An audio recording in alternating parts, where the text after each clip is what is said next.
What's the one strategy, the one investment strategy that personally worked for me? It is buying when it feels very, very painful to buy. It's buying solid assets that I think will still be around 5 to 10 years from now, that are currently depressed, that a lot of people don't want to buy for whatever reason. That's very different to short-term speculation, right? I'm not talking about flipping altcoins, flipping NFTs, or building a trading bot. I also made some money with that, but most of the money I actually made with investing. And it happened during 2018. So there was this big crash in Bitcoin, right? Bitcoin went from 20K roughly to 3.5K. And I started buying Bitcoin at around the 6K level. So we already went down quite a bit. Not so many people were talking about Bitcoin anymore. And I was simply just dollar cost averaging into the market. Now, why did I do this? I did this because I thought the chance of Bitcoin staying around after the crash is probably higher than Bitcoin collapsing altogether. Because what always happens during these bear markets is everybody says crypto is dead, Bitcoin is dead. It's never going to recover again. And that's the exact moment in time where you actually want to be buying. Now you also need some strong conviction around the fundamental reasons why it doesn't make sense to buy, right? When everybody else around you tells you it's a bad investment, everybody has lost in that asset, why would you go against the grain? And that's where you have to do then all your research, thinking about why has Bitcoin actually an advantage over all the other, for example, cryptocurrencies or all the other traditional assets such as stocks or property. The thing that stood out for me at the time were twofold. First of all, the long-term return, of course, right? Bitcoin tends to appreciate over the very long term faster than other assets. But the other reason is also you have fundamental properties of Bitcoin that are different to, say, for example, gold or stocks, that make it in some ways superior for some people at least, right? One of those properties, for example, is that it can't be censored. You can easily get it across borders. If you have to move a lot of money and you don't want to get all kinds of compliance issues or all kinds of questions for banks or for whatever other party, then using Bitcoin for that is pretty good. You also don't have any kind of third-party risk, right? You do have the price volatility, of course, but you don't have any third-party risk. So when you hold, for example, Tether or BUSD or anything like this, that company might go bust. And recently, with the FTX collapse, we've seen this even in a worse way, right? So Bitcoin has this property of really being decentralized. There is no team that completely screw it up. That being said, right, you do have all the volatility, you do have technology that's not the most efficient, right? There are more blockchains that have more features, that process transactions way faster, etc. But Bitcoin is the largest of the cryptocurrencies. It has been around for the longest time. Thus, the likelihood of it still staying relevant 5 to 10 years from now is comparatively high. It's not 100%. Nothing is 100% in investing. But maybe the chance that Bitcoin still is around in 5 years from now is minimum, I would say, 50%. Right? Put your own number on it, right? But I would say the likelihood of it still staying somewhat relevant 5 years from now is probably 50%. Because it's also relatively unlikely that it's going to be outlawed, right? That was actually my main concern in 2018. Because we had all this unregulated behavior, and at this time we also did not yet have any kind of ETFs on Bitcoin, right? Grayscale came out with its kind of wrapper, but we didn't yet have any physically backed ETF. We still don't have it. We only now have a futures backed ETF. But now we have some kind of clarity around regulation. It's unlikely that Bitcoin gets outlawed altogether. For the altcoins and for Ethereum, that's a bit different, right? They might be regarded as security. But Bitcoin is definitely not anymore the case. You don't have that risk anymore. You used to have this in 2018. So nothing is certain. But the question is always, what's the risk versus reward for long-term investment? And the risk is always the whole thing goes to zero, right? The whole market collapses and nobody is interested in Bitcoin at all anymore. It's not really a store of value anymore because it went from top to bottom by fell like 99% or something like this, right? Then nobody really would take Bitcoin that seriously anymore. That's of course a risk. On the other hand, you've got the long-term holders that are not selling, right? You look at the on-chain metrics. More than 70% of people haven't moved their Bitcoin for more than 1 year. They're simply just investing into Bitcoin for the long term. You've got that on the one hand. On the other hand, you've got regulatory clarity. And then, last but not least, and that might be one of the main things as well, you've got all the upside potential. Right? So if Bitcoin can really recover, if it stays around, it's likely, in my opinion, that the volatility won't change that much. It hasn't changed massively over the last 3, 4, 5 years. It was, of course, higher in the very early days when Bitcoin was just a few cents, but the volatility, as in the swings that the price does every day, it hasn't massively changed in the last 4 or 5 years. Thus, if we do see Bitcoin staying around, if we do see at some point a recovery of the entire market, right? Now Bitcoin is somewhat correlated with digital markets.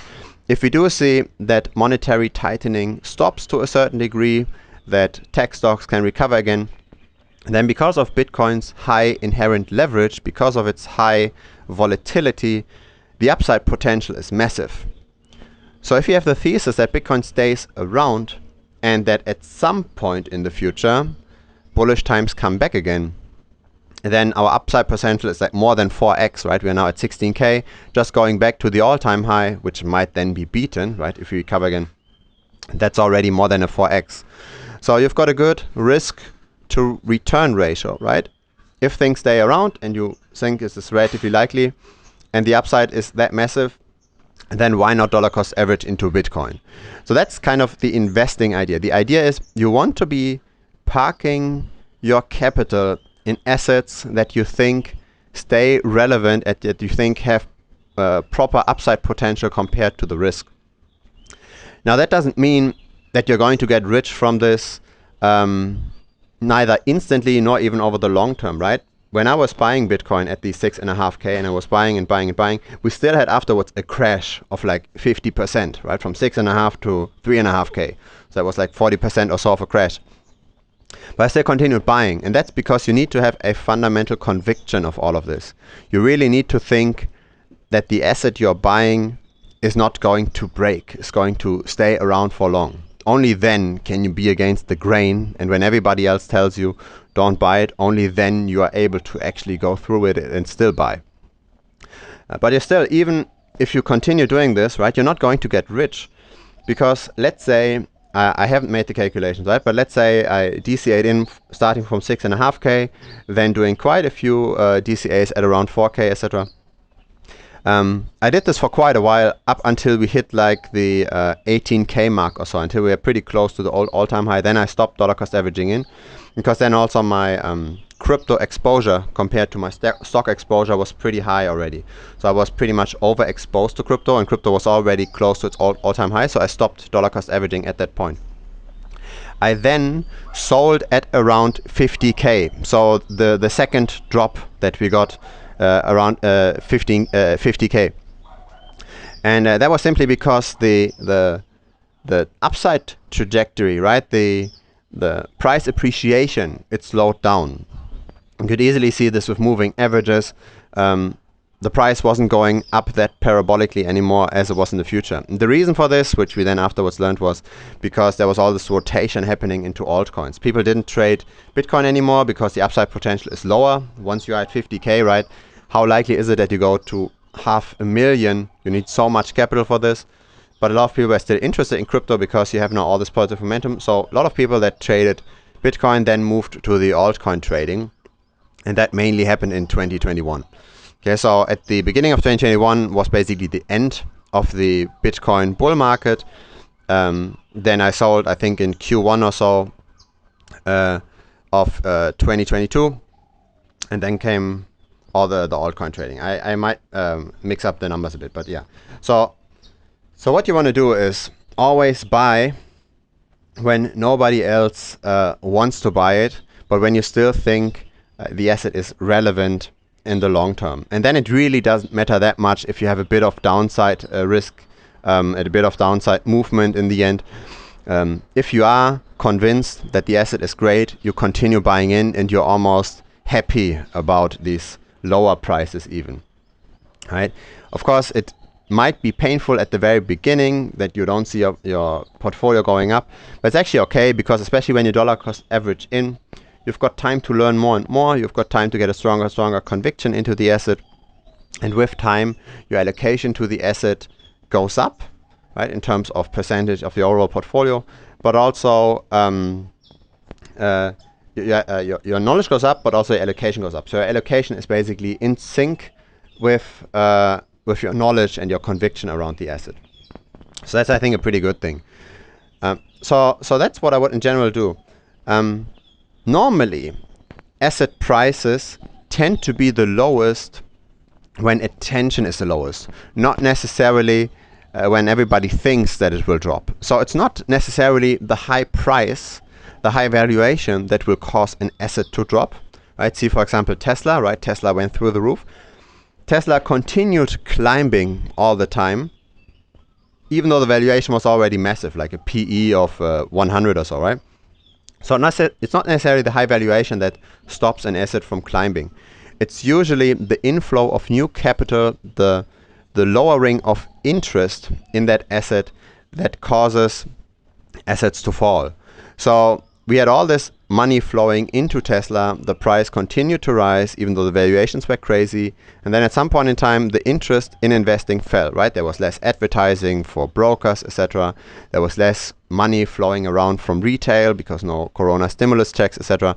The interest in general is falling, and when that happens, new investor inflow is stopping, and that's when the price stops moving up. And then especially the short-term oriented speculators, they are the ones that sell first, and then this can cascade to even the medium-term people that sell as well, and then we get all this downward spiral. And that's basically these momentum trends that you can see across all asset classes.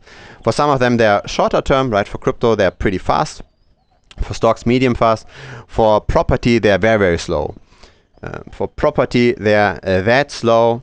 It can span like years and years and years, that around the end of a cycle in property, most people say the property can only go up. Right? I even hear this now. This particular some other properties might fall, but this particular one is going to continue to rise. It was rising since the beginning, and there are simply so many people interested in this particular area. But the truth is, asset values, especially within the same asset class, are very, very highly correlated, right? We know this in crypto. When Bitcoin is going down, all the other altcoins are going down with it. When stocks are going down, let's say Google is going down, you're very unlikely to see like a week of Google imploding and Apple going up. They're all going into the same direction. The correlation coefficient of returns, of daily returns, is really, really high. And the same goes also for property. If the entire property market collapses, even good property is going with it. There's simply so much correlation in the market. You can't pick your one gem, your one altcoin that's going to perform great when everything else is going down. It's not happening. You have to time it somewhat. Timing is very important. It's not so much the picking of the individual asset that matters so much, it's really the timing. Yeah, but even if you time this, right, so you have this dollar cost averaging of Bitcoin from 6.5K to 3.5, you buy, then you 10x, right? So let's say I had an average entry point of 5K, I exited at 50K, you 10x. It's nice, but you're not really necessarily becoming rich from this. It is a bit of a step up, but you're not really becoming rich in investing. And that's another message of this video. Don't expect by putting money into different assets that you're suddenly becoming rich. You're becoming rich by generating income, by increasing your monthly income. But with investing, very often, even if you 10x your money, you're not going to pull out all of that money and you're going to consume it and up your lifestyle that much. Right? You might be pulling out a third of this, so effectively in terms of spendable money, you maybe 3x your investment. The other money you might continue investing again. So you always have this locked up money that you're not really touching, that's simply just working for you. So in terms of spendable money, right, spendable capital that's having impact on your lifestyle, even if you have very, very good timing, it's not going to change your life too much. So don't put all your basket, don't put all your eggs into this investing basket. Do it on the side. Do it for like entertainment. If you enjoy this kind of thing, it does make money if you're going deep enough into this, and if you've got a strong psychology to move against the herd, because that's required. You have to buy when everybody doesn't want to buy. You have to sell when everybody thinks it's going to go to 100K.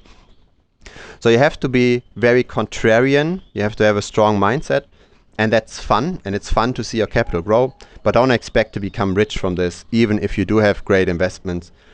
Rather focus on skill developments, on upping your income over time, and maybe reducing your expenses by moving to a place that's maybe a bit cheaper. So that's the overall message. What's my best investment strategy? Buy the assets that you're long-term bullish on. Buy them when nobody else wants to buy them. And still, even if you execute on this properly, don't expect to become rich from this. You become rich from generating income and increasing that income over time.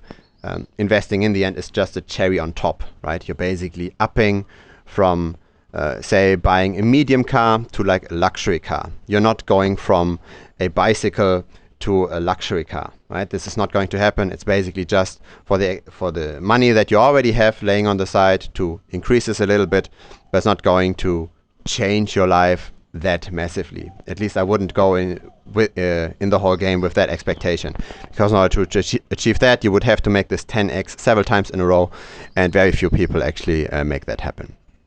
Yeah, so I hope you enjoyed this video. Looking forward to seeing you again, maybe in the Telegram group that's in the video description. And of course, see you in the next video as well, and maybe in the comments. Bye-bye.